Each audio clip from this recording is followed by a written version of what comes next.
Good afternoon. आज हम लोग एक नई बुक स्टार्ट कर रहे हैं, ग्रुप थ्योरी। उम्मीद है कुछ नई चीज़ें सीखने को मिलेंगी, आप लोग इसे एंजॉय करेंगे। और प्लीज़ कमेंट्स में ज़रूर बताइए कि आपकी जो उम्मीदें हैं, जो एक्सपेक्टेशंस हैं, वो पूरी हो पा रही हैं या नहीं। अगर आपको लगता है कि नहीं, कुछ चीज़ें और सीखने की ज़रूरत है, तो हम आगे उसे ऐड करते हैं। तो सबसे पहले हम लोग जब इसे शुरू कर रहे हैं और हमारी जो बाउंड्री है वो बीएससी जो है अंडर ग्रेजुएट कोर्सेज जो हमारे इंडियन यूनिवर्सिटीज़ हैं उसी पे फोकस किया हुआ है, तो उससे ज़्यादा आगे अभी नहीं बढ़ रहे हैं हम लोग। अगर आप ग्रुप थ्योरी के लिए कोई अच्छी बुक पढ़ना चाहते हैं तो जोसेफ गैलियन और मेरे ख्याल से सबसे अच्छी किताबों में से एक, और या फिर अगर आप गैलियन के अलावा कोई और देखना चाहेंगे तो बीएससी के लिए आप आर कुमार के कुछ एग्जाम्पल्स देख सकते हैं। आर कुमार में एग्जाम्पल्स कई बार आपको थोड़ा सा बेहतर क्लियर करते हैं कई चीज़ें। मेरे ख्याल से समझने के स्तर पे गैलियन जो उपलब्ध किताबें हैं उनमें सबसे अच्छी है। इसके अलावा आप कोई भी और बुक उठाइए, बहुत सारी किताबें हैं, आप कोई भी पढ़ेंगे तो आपको कुछ नया तो हमेशा मिलेगा। हर लेखक ने मेहनत की होती है।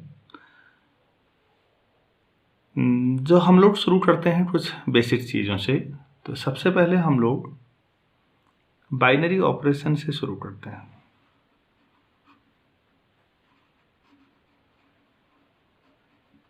बाइनरी ऑपरेशन हम लोगों ने सेट थ्योरी जब पढ़ी होती है तो हम एक वेल डिफाइंड कलेक्शन जब हम ले रहे होते हैं तो उसे हम सेट बोलते हैं। एक सुपरिभाषित एक कलेक्शन है, फाइनाइट भी हो सकता है, इनफाइनाइट भी हो सकता है। सेट में नंबर ऑफ एलिमेंट फाइनाइट हैं, इनफाइनाइट हैं, अनकाउंटेबल हैं, और यह सेट एम्प्टी भी हो सकता है 5। नॉर्मली हम नॉन एम्प्टी सेट पे सारे प्रोसेस करते हैं। आप एक बात सोचिए, इस डेफिनेशन को लिखने से पहले सोचिए कि मेरे पास सपोज मैं कुछ यहाँ पर जगह छोड़ के लिखता हूँ। मेरे पास कोई सेट ऑफ इंटीजर है, ये इंटीजर्स का सेट है। बेसिकली जर्मन्स इसे जाहलेन बोलते थे, ZAHLEN, तो वहीं से शब्द आया है। तो इंटीजर्स के लिए जाहलेन शब्द, तो हम लोग इंटीजर को इस तरह से दिखाते हैं। जेड मेरे पास एक सेट है और उन एलिमेंट्स में जो इंटीजर्स हैं, आपने कोई एक ऑपरेशन लिया प्लस एडिशन।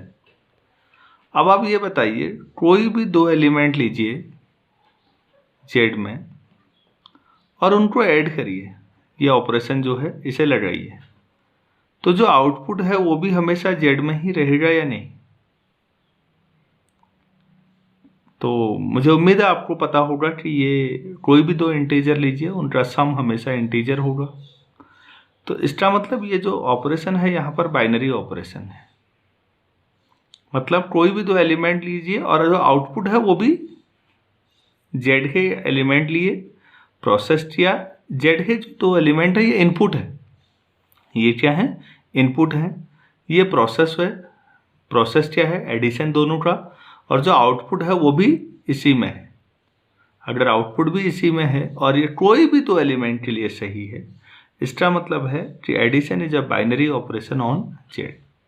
अगर मैं माइनस करूं तो प्लस माइनस, तब भी आप देखेंगे कि हाँ, इंटीजर्स के सेट में ये आपके पास सब्ट्रैक्शन के बाद भी आउटपुट हमेशा इंटीजर्स में है, तो सब्ट्रैक्शन इसमें बाइनरी ऑपरेशन है।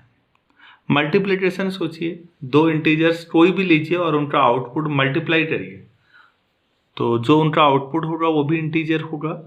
तो आप देखेंगे अच्छा, तो ये भी एक बाइनरी ऑपरेशन है। अब डिवाइड सोचिए, जीरो छोड़ के सोच लीजिए, कोई भी दो इंटीजर हैं तो डिवाइड करके जो आएगा क्या वो हमेशा इंटीजर ही आएगा। आपको शायद समझ में आ रहा होगा कि नहीं, इंटीजर आना ज़रूरी नहीं है, बल्कि अधिकतर मामलों में तो इंटीजर आ ही नहीं पाएगा। तो फिर वहाँ पर आप कह सकते हैं कि अच्छा डिवाइड जो है वो बाइनरी ऑपरेशन नहीं है। तो अब मैं बाइनरी ऑपरेशन की अगर डेफिनेशन कहूँ, मुझे उम्मीद है थोड़ा सा समझ में आया होगा कि एफ एक फंक्शन है। बाइनरी ऑपरेशन को मैं फंक्शन से रिप्रेजेंट कर रहा हूँ। F is a function from S into S to S. इसका मतलब है एस कोई सेट है आपके पास, उसका एक एलिमेंट उठाइए, उसी का कोई दूसरा एलिमेंट उठाइए और उनके बीच प्रोसेस जो भी है वो करिए। जो आउटपुट है वो भी किस में आना चाहिए, एस में आना चाहिए। अगर ऐसा हो रहा है तो फिर आपके पास जो ऑपरेशन है वो क्या हो जाएगा, बाइनरी ऑपरेशन हो जाएगा। तो बाइनरी ऑपरेशन की हमारी जो डेफिनेशन है, F from this to this is अ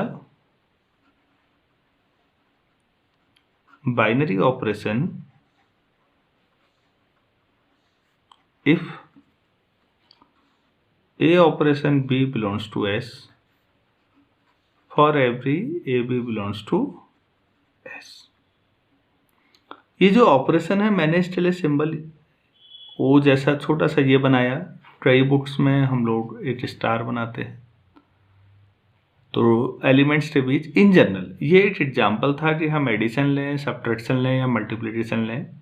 अगर आप इसी में सेट ऑफ नेचुरल नंबर लेते हैं तो आप देखते हैं कि नेचुरल नंबर में कोई भी दो नेचुरल नंबर लीजिए और उनका सम करिए तो नेचुरल नंबर मिलेगा। तो एडिशन यहाँ बाइनरी ऑपरेशन है, लेकिन यहाँ सब्ट्रैक्शन बाइनरी ऑपरेशन होना जरूरी नहीं है।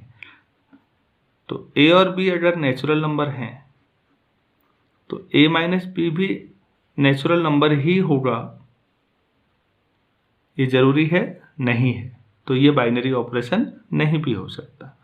तो प्लीज़ मैथमेटिकल डेफिनेशन अपनी जगह है, सरल शब्दों में समझिए कि कोई भी सेट है, अगर उसमें कोई बाइनरी ऑपरेशन का मतलब है कि सेट के कोई भी दो एलिमेंट उठाइए, कोई भी दो, और जो ऑपरेशन है वो लगाइए। फाइनल जो आउटपुट है वो हमेशा अगर उसी सेट में है तो वो सेट क्लोज्ड सेट भी कह सकते हैं। इस बाइनरी ऑपरेशन में क्या है, वो क्लोज्ड है। ज़्यादा बेहतर है कि ऑपरेशन बाइनरी है। उम्मीद है आपको बाइनरी ऑपरेशन समझ में आया होगा।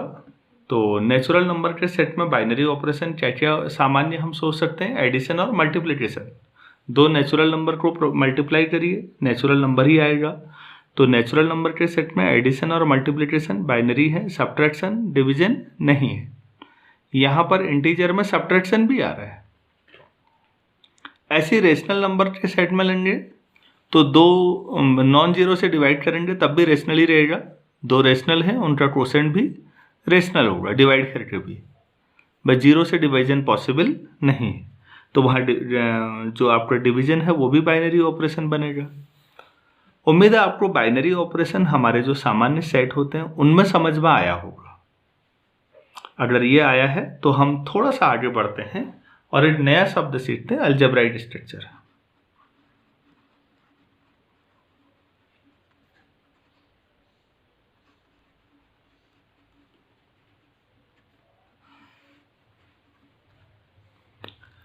कोई भी नॉन एम्प्टी सेट हो और उसमें अगर एक बाइनरी ऑपरेशन हो तो इस कॉम्बिनेशन को नया नाम दे देंगे algebraic structure.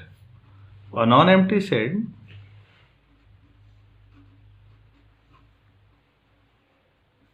equipped with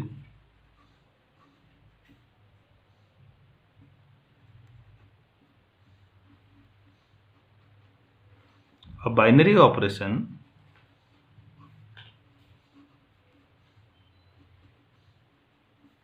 is called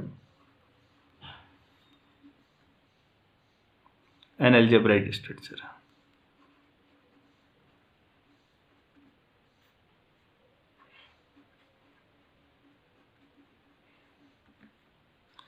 तो अभी हमने जैसे लिखा था नेचुरल नंबर का सेट है और उसमें एडिशन है। ये एग्जाम्पल्स हैं कुछ। नेचुरल नंबर के सेट में मल्टीप्लिकेशन भी हो सकता है।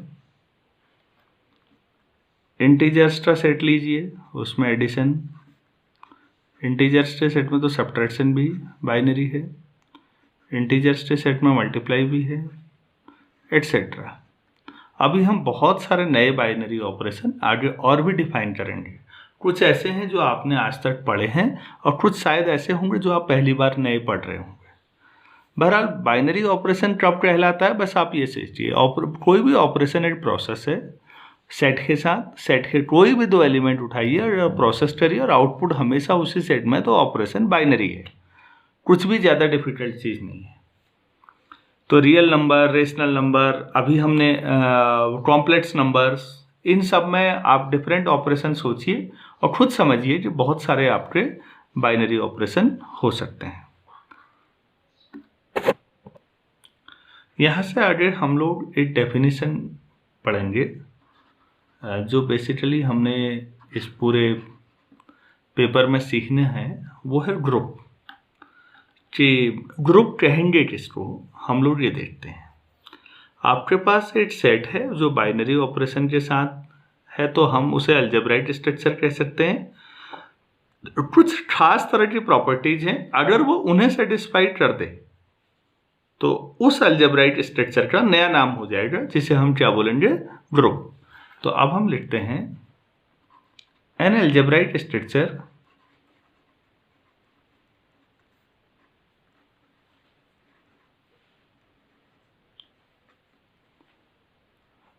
is called a group if first algebraic बोल दिया है तो आप ये मानिए कि बाइनरी ऑपरेशन के साथ है ये, और जिसको हम बाइनरी ऑपरेशन कहते हैं, हमारे यहाँ कई किताबों में उसे क्लोजर प्रॉपर्टी लिखा होता है। एक ही बात है, जब आप बाइनरी बोल चुके हैं तो अननेसेसरी क्लोजर लिखने या प्रूफ करने की ज़रूरत नहीं है, क्योंकि वो सेट के कोई भी दो एलिमेंट उसी में हैं, यही क्लोजर भी कहते हैं आप। और ये तो बाइनरी है, बाइनरी तभी तो ऑपरेशन आया, और जब बाइनरी आया तभी तो अलजेब्राइक हुआ। तो अब आप आगे को लिखिएगा, A operation B operation C equal to A operation B operation C. अगर ऐसा होता है अलजेब्राइक स्ट्रक्चर में, अगर ऐसा होता है कैसा कि ए बी सी तीन एलिमेंट लीजिए, देखिए ऑर्डर सेम है, ए बी सी ए बी सी, बस ये है कि पहले बी और सी को आपस में प्रोसेस कर लिया, जो आउटपुट आया ए और उसका लिया, फिर दोबारा यहाँ पहले ए और बी को प्रोसेस किया, जो आउटपुट आया उसका सी के साथ आउटपुट लिया। अगर फिर भी दोनों हमेशा बराबर हैं, ठीक है, for every A B C, अब आप कोई तो अलजेब्राइक स्ट्रक्चर को लेना ही पड़ेगा, नाम तो मैं उसको जी ही लिख देता हूं फिर। तो इसे हम क्या नया नाम दे देंगे, इसे क्या बोलेंगे, एसोसिएटिविटी, हिंदी में साहचर्य। ए बी सी का ऑर्डर वही रहेगा, लेकिन एक बच्चे ने बी और सी को पहले प्रोसेस किया है, दूसरे बच्चे ने ए और बी को पहले प्रोसेस किया है। उसके बाद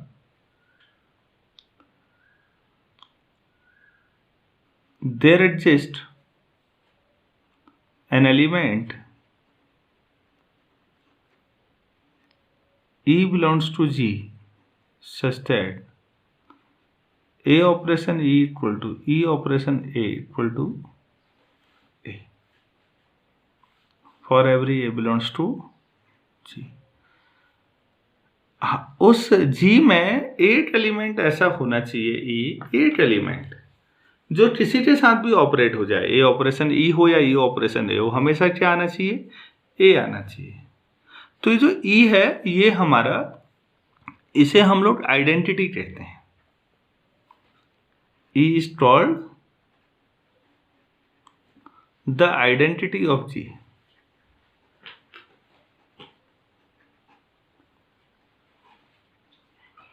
आप ध्यान दीजिए, मैंने द लगाया है, इसका मतलब हम बाद में प्रूफ करेंगे कि किसी ग्रुप में जो आइडेंटिटी एलिमेंट है वो यूनिक होता है। किसी भी ग्रुप दो आइडेंटिटी नहीं हो सकती, अगर हैं तो वो दोनों बराबर हैं, तो एक ही तो हुई, फाइनली आइडेंटिटी दो नहीं हो सकती। तो आइडेंटिटी क्या है, सामान्य तौर पर आप समझिए, जब हम बेसिक ऑर्डिनरी अभी जब नेचुरल नंबर या इंटीजर्स ले रहे थे, किसी इंटीजर में कितना जोड़ें ऐड करते हैं, मान लीजिए किसी इंटीजर या नेचुरल नंबर में कितना जोड़ें कि उतना ही रहे, तो आप कहेंगे 0 जोड़ लो, तो वहाँ पर 0 क्या हुआ, आइडेंटिटी। अगर ऑपरेशन प्लस साइन है और इंटीजर्स या नेचुरल नंबर आप ले रहे हैं, तो आपके लिए 0 क्या है, आइडेंटिटी है।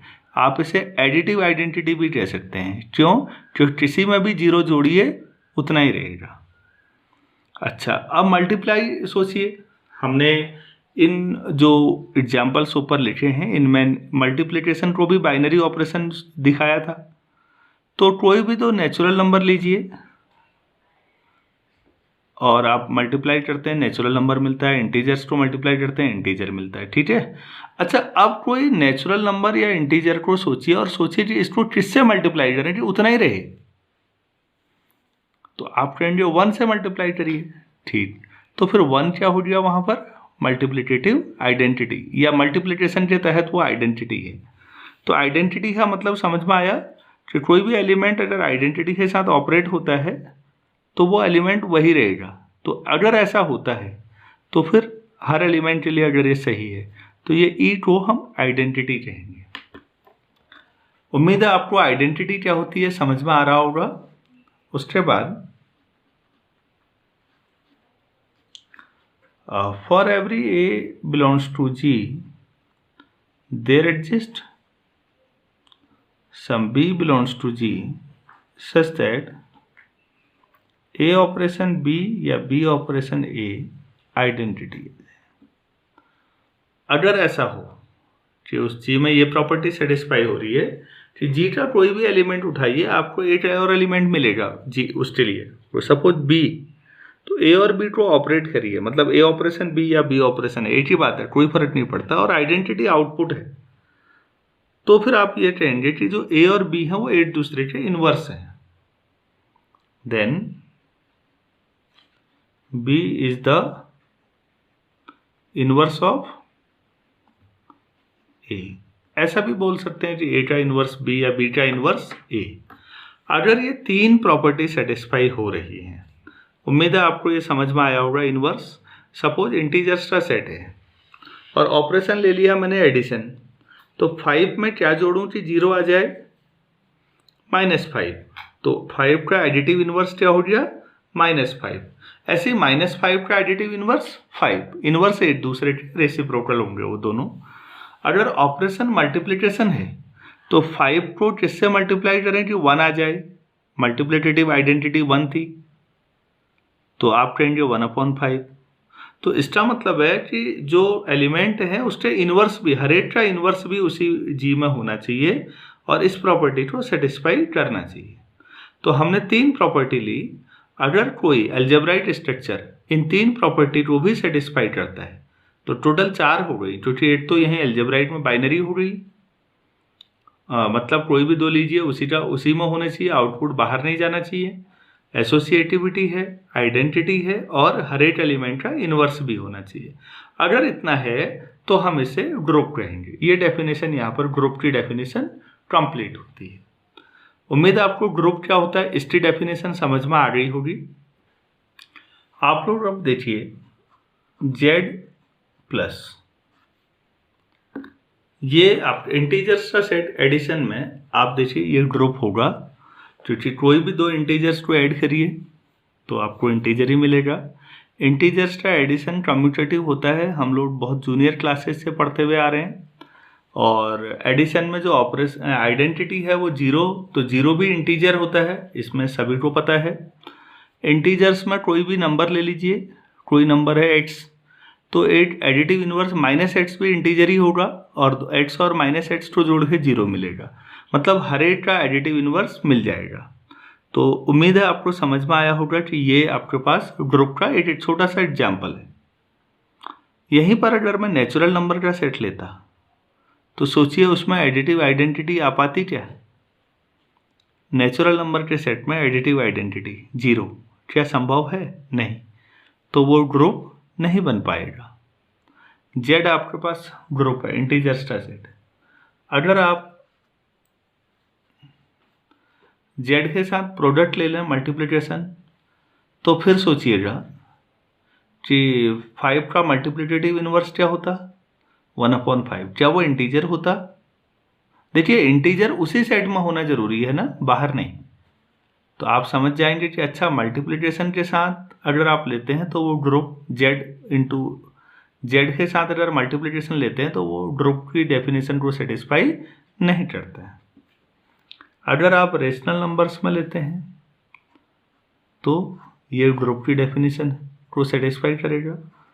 आप मल्टीप्लिकेशन भी लेंगे तो 0 छोड़ के ले लीजिए, बाकी कोई दिक्कत नहीं है। ये क्यू के साथ नॉट लगा लीजिए, इसका मतलब क्यू 0 का मतलब 0 छोड़ के। ऐसे ही आप आर अगर रियल नंबर्स का सेट लेते हैं तो वहाँ भी ले सकते हैं। आप कॉम्प्लेक्स नंबर ले लेना चाहें तो सी में वहाँ भी ले सकते हैं मल्टीप्लिकेशन। इस तरह से आप देखेंगे कि आपको कई सारे छोटे छोटे एग्जाम्पल्स मिल गए जहाँ ग्रुप डिफाइन आप आसानी से कर सकते हैं। आपने एक चीज गौर की होगी, मैंने जितने भी एग्जाम्पल्स लिखे हैं इनमें नंबर ऑफ एलिमेंट्स इनफाइनाइट या अनकाउंटेबल हैं। मतलब ये बहुत बड़े ग्रुप्स हैं जिनमें एलिमेंट्स की संख्या कहाँ जा रही है, इनफाइनाइट की तरफ जा रही है। तब सवाल ये उठेगा क्या कोई ग्रुप छोटा भी हो सकता है, फाइनाइट ग्रुप जिसमें कुछ एलिमेंट हो, फाइनाइट। तो मैं आपको बता दूं प्रैक्टिकल लाइफ में अगर ज़्यादा यूजफुल ग्रुप्स की बात करेंगे तो वो फाइनाइट ही होंगे। जो ग्रुप फाइनाइट अगर आप पढ़ेंगे तो ज़्यादा यूजफुल होंगे इनफाइनाइट के बजाय। अब यहां पर एक चीज और नया शब्द आता है, एबेलियन ग्रुप। नॉर्वे के एक मैथमेटिशियन थे एबेल, काफ़ी कम एज में डेथ हो गई थी इनकी, इनके बारे में ज़रूर पढ़िएगा। विश्व इतिहास में महानतम मैथमेटिशियंस में से एक एबेल भी रहे हैं। बहुत कम एज में, मेरे ख्याल से शायद 26 साल के आसपास डेथ हो गई थी, लेकिन इस इंसान का जो योगदान है वो अभूतपूर्व है गणित में। एबेल के समय में ध्यान दीजिएगा कई सारे ऐसे एग्जाम्पल्स थे जो उससे पहले लोगों ने ऑब्जर्व नहीं किए। हमने इस प्रॉपर्टी पे ध्यान नहीं दिया, क्या हमेशा ए ऑपरेशन बी और बी ऑपरेशन ए बराबर होते हैं या नहीं होते। आप जब भी एग्जाम्पल्स लेते हैं छोटी क्लासेज में अधिकतर हम नंबर्स को मान रहे होते हैं कि कोई दो नंबर ले लेते हैं, दो नंबर्स का प्रोडक्ट लें, ऐड कर लें, तो आपको लगता है कि हाँ दोनों बराबर आए, कोई फर्क नहीं पड़ता पहले क्या लिखा गया है। अब एग्जाम्पल के लिए सोचिए कि अगर ये मैट्रिसेज होते, ए और बी दो मैट्रिसेज होते, तो मैट्रिसेज का प्रोडक्ट तो इन जनरल कम्यूटेटिव नहीं होता। तो एबेल ने यहां से ग्रुप्स को दो हिस्सों में बांटना शुरू किया, वो जो कम्यूटेटिव हैं और वो जो कम्यूटेटिव नहीं है। एबेल का जो ये काम था ये इतना शानदार रहा है कि ग्रुप थ्योरी में बहुत बड़ा रोल है। और एबेल की डेथ के बाद श्रद्धांजलि स्वरूप जो कम्यूटेटिव हैं उन्हें एबेलियन ग्रुप्स बोलते हैं, ये एबेल के नाम पर है। तो मतलब आप ध्यान से समझिए वो ग्रुप्स, अब आप ये देखिए, ग्रुप को मैं जी और एक बाइनरी ऑपरेशन इससे दिखाता हूँ, अभी इसे नहीं लिखता मैं। A group this is called abelian if A operation B equal to B operation A for every AB belongs to G।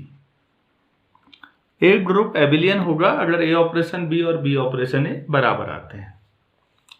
मतलब ग्रुप की प्रॉपर्टी तो है ही, ये एडिशनल प्रॉपर्टी है एबिलियन होने के लिए। अगर आपसे कहा जाए कि कोई ग्रुप एबिलियन है या नहीं, तो आप जितना ग्रुप की प्रॉपर्टी देख रहे थे पिछले पेज में वो तो करेंगे ही करेंगे। उसके अलावा एक एडिशनल ये भी देखेंगे कि ए ऑपरेशन बी और बी ऑपरेशन ए, कोई भी दो ए बी के लिए क्या दोनों का आउटपुट बराबर है।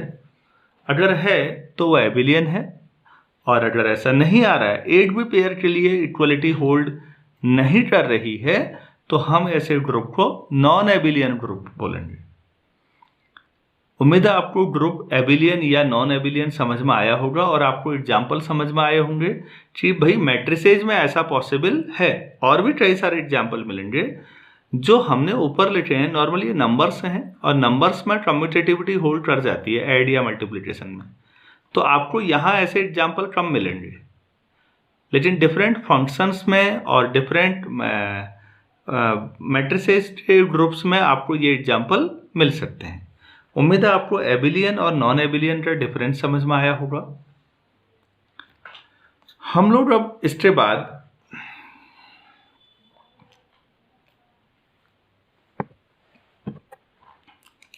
एक छोटा सा क्वेश्चन देखिए। जी ले रखा है मैंने 1 - 1 i - i आयोटा है √-1 और ये फाइनाइट एबिलियन मल्टीप्लिकेटिव ग्रुप है, मतलब ऑपरेशन मल्टीप्लिकेशन है, ये फाइनाइट है और एबिलियन है, ये प्रूफ कर रहे हैं। ये इसलिए लिया है क्योंकि जो ऊपर एग्जाम्पल्स आ रहे थे जेड हो, क्यू हो, आर हो, सी हो, वो सब इनफाइनाइट ग्रुप्स थे, तो मैंने फाइनाइट ग्रुप का एक एग्जाम्पल लेने की कोशिश की है। तो फाइनाइट में हम कैसे प्रूफ करें, तो देखिए उसके लिए हम एक छोटी सी टेबल बनाएंगे और इस टेबल को बोलेंगे कंपोजिशन टेबल। क्या पढ़ेंगे? Composition table. काफ़ी आसान टेबल है। यहाँ पर ऑपरेशन लिखिए, वो ऑर्डिनरी मल्टीप्लिकेशन है, 1 - 1 i - i। इसी ऑर्डर में इनको भी लिख लीजिए, 1 - 1 i - i। तो 1 से मल्टीप्लाई करना है इनको, तो 1 से 1 को मल्टीप्लाई कीजिए, 1 - 1 i - i। -1 से इन सब को मल्टीप्लाई करिए और यहाँ पर लिखिए -1 1 - i। उम्मीद है आपको समझ में आ रहा होगा। -1 से करिए इन सबको एक-एक करके। अब i से मल्टीप्लाई करिए, तो i - i -1 +1। -i से करिए तो -i 1 - 1। ये कंपोजिशन टेबल बन गई। तो अब आप एक एक करके देखिए। जो सबसे पहली प्रॉपर्टी जिसको हम लोग कह रहे थे कि ये बाइनरी ऑपरेशन होना चाहिए, उसी को कई किताबों में हमारे यहाँ क्या लिखा होता है, क्लोजर प्रॉपर्टी। तो मैं बुक के हिसाब से भी एक बार लिख के देख लेता हूँ। कई स्टूडेंट्स ये पैटर्न पसंद करते हैं। आप ये देखिए कि कोई भी एलिमेंट इस टेबल के अंदर जितने भी आउटपुट हैं, ये क्या ये जो जी दिया था उसी के एलिमेंट हैं या बाहर का कोई एलिमेंट आया? उसी के एलिमेंट हैं ये सब। तो आउटपुट जो है इनका हर एक के साथ आउटपुट निकालने की कोशिश की और आउटपुट हमेशा जी का ही एलिमेंट है। तो आप कह सकते हैं कि ये ऑब्वियसली क्लोजर प्रॉपर्टीज सेटिस्फाइड। हम ये लिखेंगे since each element of composition table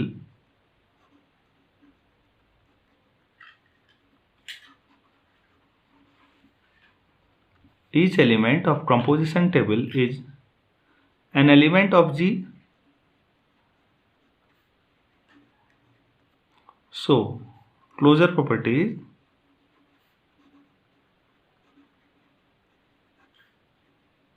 satisfied। Second आप लिखेंगे associativity.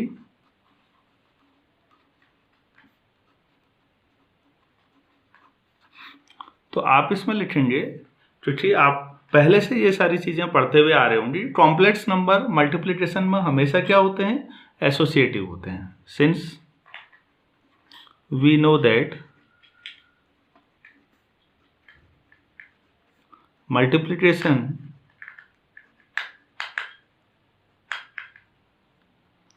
of complex numbers is associative, that is a into b into c, multiplication का साइन है a into b into c for every abc belongs to g, so associativity holds in G तो group में associativity hold कर रही है। तीसरा होता है existence of identity. Existence of identity. अगर आप आइडेंटिटी की बात करेंगे तो आप देखिए 1 है। आप टेबल में ध्यान दीजिएगा, आप बस हमेशा ये देखिए कि जैसा यहाँ लिखा है जिस ऑर्डर में, क्या ऐसी ही कोई रो यहाँ नीचे आई है टेबल में? अभी तो पहली रो ही वैसी ही बन गई है। देखिए इसकी कार्बन कॉपी है पहली रो, तो इसका मतलब ये एलिमेंट आइडेंटिटी है। देखने का तरीका यही रहेगा आगे भी। कई बार ये यूजफुल होगा और आपको आइडेंटिटी नीचे मिलेगी। आप बस ये देखिए कि जो रो इस तरह से लिखी गई है, क्या इसी की कोई कार्बन कॉपी नीचे है कोई रो? तो अभी तो ये रो कार्बन कॉपी है इसकी, तो फिर ये एलिमेंट क्या है यहाँ पर 1 है, ये आइडेंटिटी है। तो ये तरीका रहेगा इन जनरल। तो हम ये लिख देते हैं here 1 belongs to G such that कोई भी A इंटू 1 हो या 1 इंटू A हो, क्या आ रहा है? A ही आ रहा है ना, for every A belongs to G। So multiplicative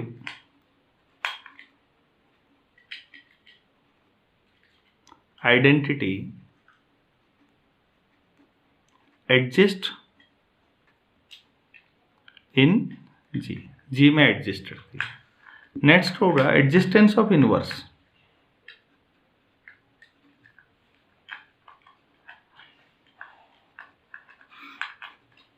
तो आप ये देखिए 1 को किससे मल्टीप्लाई करें कि 1 आ जाए? 1 से ही करना है।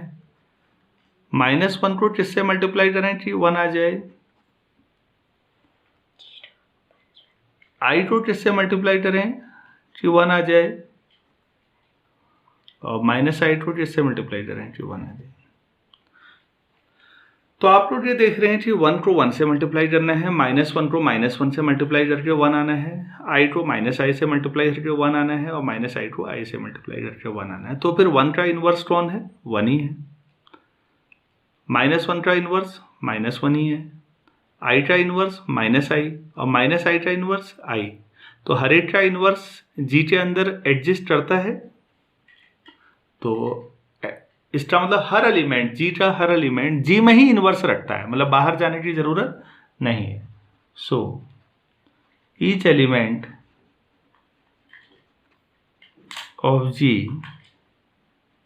Has inverse in G। तो इन्वर्स की प्रॉब्लम भी हो गया। और लास्ट में कम्यूटेटिविटी।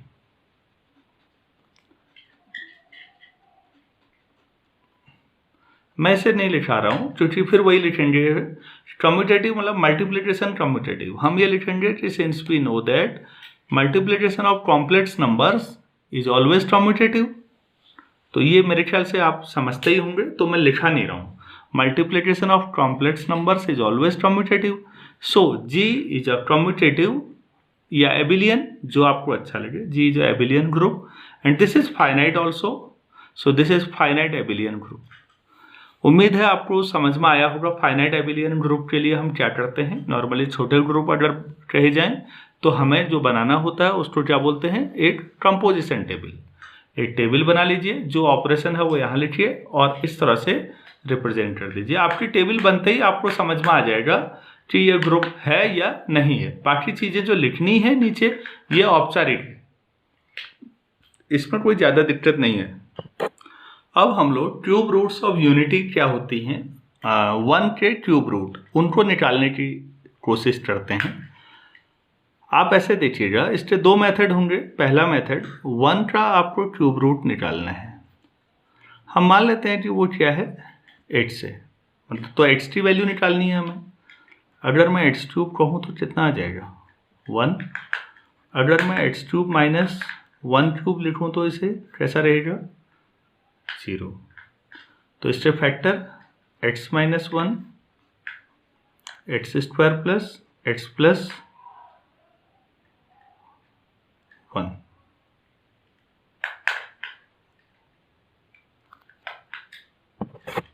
Equal to 0। तो यहाँ से x इक्वल टू 1, और अगर इसको क्वाड्रेटिक इक्वेशन है -b plus minus under root b square -4ac/2a। तो ये आ जाएगा 1, -1 ± अंडर रूट -3 को 3i² लिख सकते हैं अपॉन 2। तो 1 के जो क्यूब रूट आएंगे 3, आप उन्हें लिख सकते हैं 1 -1 प्लस i√3/2 -1 माइनस i√3/2। हम ऐसा भी लिख सकते हैं कि मान लेते हैं -1 प्लस i√3/2 को आप ओमेगा मान लीजिए। आप प्लीज इसका स्क्वायर करके देखिए, मैं स्क्वायर नहीं कर रहा हूं और मैं ये लिख रहा हूं डायरेक्टली ओमेगा स्क्वायर, ये आ जाएगा -i√3/2। ये आपकी इच्छा है इसमें से किसे ओमेगा मानते हैं, ये दोनों एक दूसरे के स्क्वायर हैं। प्लीज आप चेक करिएगा, अगर आप इसका होल स्क्वायर करेंगे ये मिलेगा, इसका होल स्क्वायर करेंगे ये मिलेगा। तो किसी को भी ओमेगा मान लीजिए। मैंने कन्वेंशन को फॉलो किया है जैसा बुक्स में, जो इसे ओमेगा मान लेते हैं ओमेगा, लेकिन जरूरी नहीं है इसे माना जाए, ओमेगा दूसरे वाले को भी माना जा सकता है। तो ये ओमेगा स्क्वायर हो जाएगा। इसकी प्रॉपर्टीज देखिएगा, दो चीजें नोट करने लायक हैं कि अगर आप 1 + ओमेगा स्क्वायर करें तो आप प्लीज चेक कर लीजिए ये 0 आ जाएगा। और दूसरा, अगर आप ओमेगा का क्यूब करेंगे तो ये 1 आना है। वो तो आना ही नहीं, ओमेगा 1 का क्यूब रूट है तो ओमेगा क्यूब 1 ही आना है। तो ओमेगा क्यूब 1 है तो ओमेगा की पावर 6 भी 1 होगा। ओमेगा 3 की कोई भी मल्टीपल पावर में लेंगे तो हमेशा कितना आ जाएगा, 1 आ जाएगा। तो अब यहाँ पर अगर आप क्यूब रूट समझ गए हैं तो हमारे पास एक क्वेश्चन बनेगा कि cube roots of unity form a multiplicative abelian group. आपके लिए एक छोटा सा क्वेश्चन है, ये आप खुद करेंगे। 1 के जो क्यूब रूट्स हैं 1 ओमेगा स्क्वायर, ये एक फाइनाइट एबिलियन ग्रुप बनाते हैं छोटा सा मल्टीप्लिकेशन में। आप प्लीज इसे खुद कोशिश करिएगा, अगर आपको नहीं आता तो कमेंट्स में लिखिएगा, मैं नेक्स्ट टाइम सॉल्व करके दूंगा, नहीं तो मैं खुद सॉल्व नहीं करना पसंद करूंगा। आप इसका सेकंड मेथड देखिएगा।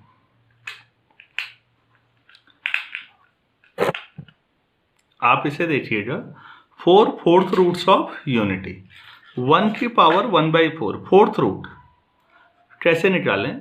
तो मान लेते हैं 8 से, तो आप देखिए x⁴ कितना हो जाएगा 1।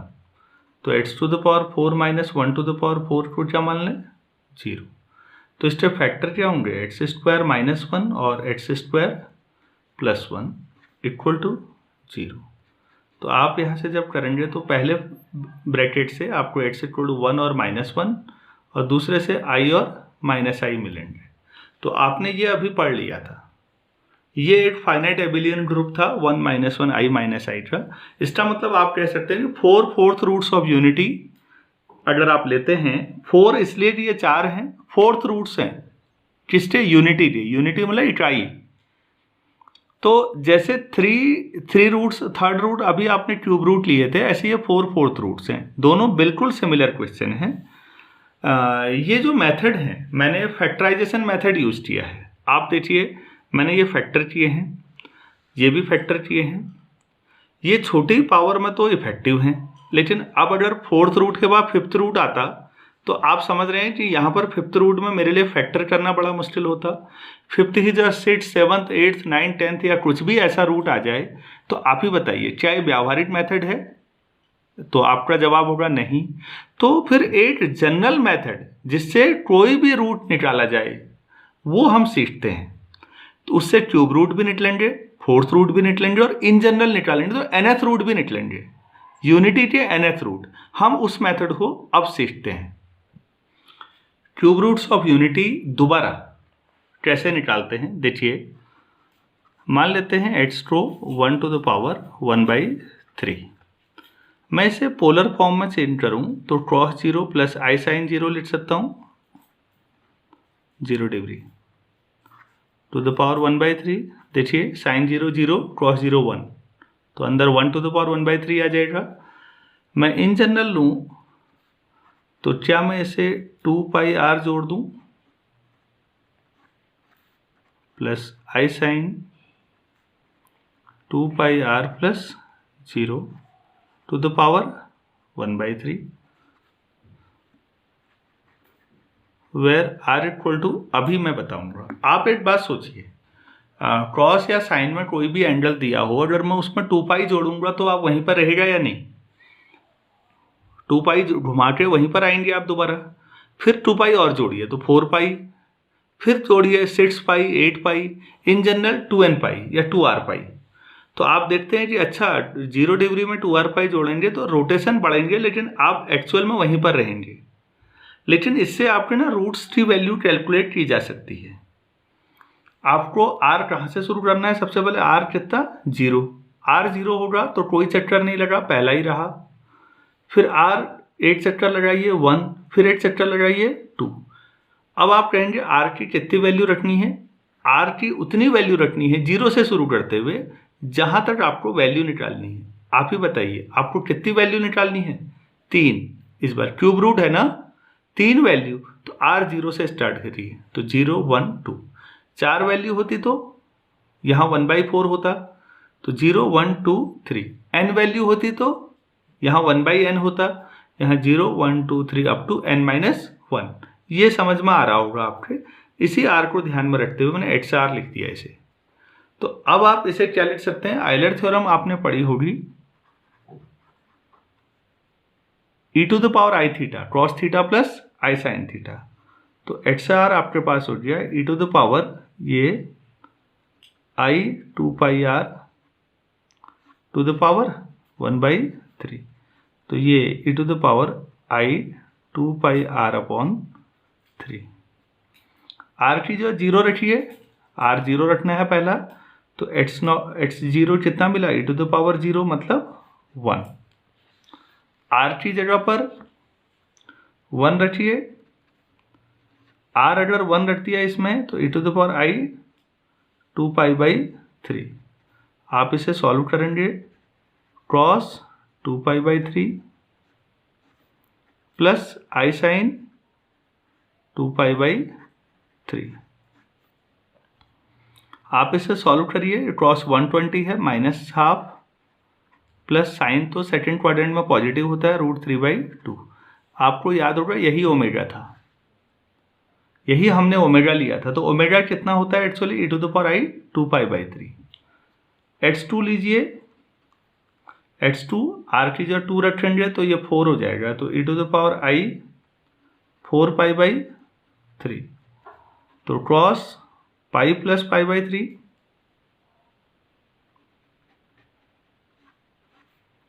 i sin pi plus π/3। तो आप इसे थर्ड क्वाड्रेंट में साइन और क्रॉस दोनों नेगेटिव होते हैं, तो आप इसे लिखेंगे minus cos π/3 minus i sin π/3 -12 minus i √3/2। तो आप इसे क्या लिखेंगे? Omega square. तो ये मेथड आपको शुरू में हो सकता है थोड़ा सा डिफिकल्ट लगे, लेकिन इस मेथड को सीखना ज़्यादा ज़रूरी है क्योंकि ये किसी भी पावर को कैलकुलेट कर सकता है। फैक्टराइजेशन मेथड की लिमिटेशन है, वहाँ आप आसान फैक्टर कर सकते हैं, ज़्यादा डिफिकल्ट नहीं कर सकते। अब अगर ऐसे ही 4/4 रूट्स बनाने हो तब भी आप यहाँ पर क्या करेंगे? r की वैल्यू 0 1 2 3 और ये 1/4 हो जाएगा। आप ऐसे ही ट्राई करिएगा। इसका जो जनरलाइजेशन है वो है n-nth roots of unit. Video लंबा बन रहा है, मेरे पास मोबाइल डेटा है इतना, तो ज़्यादा अपलोड करना मुश्किल है। मैं नेक्स्ट वीडियो में, अगर आपको ये अच्छा लगता है और समझ में आता है, तो मैं नेक्स्ट में n-nth रूट्स ऑफ यूनिटी जो है वो किस तरह से निकाले जाते हैं और किस तरह से फाइनाइट एबिलियन ग्रुप बनाते हैं, हम इस पर काम करेंगे। Thank you.